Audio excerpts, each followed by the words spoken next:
Hi all welcome to nature flavours అండి. ఈరోజు మనం తయారు చేసుకునే రెసిపీ ఏంటంటే టమాటా చారు అనమాట. ఈ టమాటా చారు కోసం మనం ఫస్ట్గా గిన్నె పెట్టి ఇందులోనే తాలింపు గింజలు యాడ్ చేయాలండి.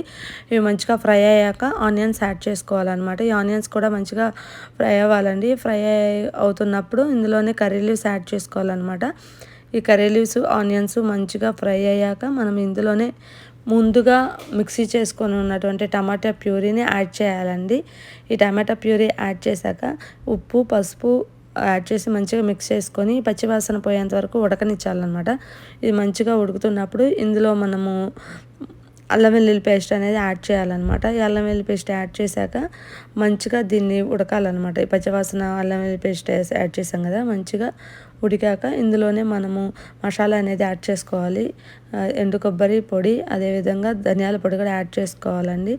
యాడ్ చేసుకున్నాక మంచిగా ఇది బాయిల్ అవ్వాలి. బాయిల్ అవుతున్నప్పుడు ఇందులో మనము కొత్తిమీర అనేది యాడ్ చేసుకోవాలండి. కొత్తిమీర కూడా కొంచెం మంచిగా బాయిల్ అయ్యాక ఇందులో మనము మనకి కావాల్సినంత క్వాంటిటీలో వాటర్ అనేది యాడ్ చేసుకోవాలి.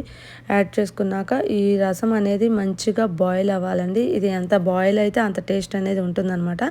ఈ టమాటో రసం అనేది చిన్నపిల్లలకి ఫుడ్ అలవాటు చేస్తున్నప్పుడు వాళ్ళకి తినిపించడానికి ఈజీగా ఉంటుంది. అదేవిధంగా ఎప్పుడైనా పిల్లలు సిక్లో ఉన్నప్పుడు వాళ్ళకి ఈజీగా డైజెస్ట్ అవుతుందన్నమాట. ఈ టమాటో చారు అనేది చాలా హెల్తీ మంచి రెసిపీ అనమాట.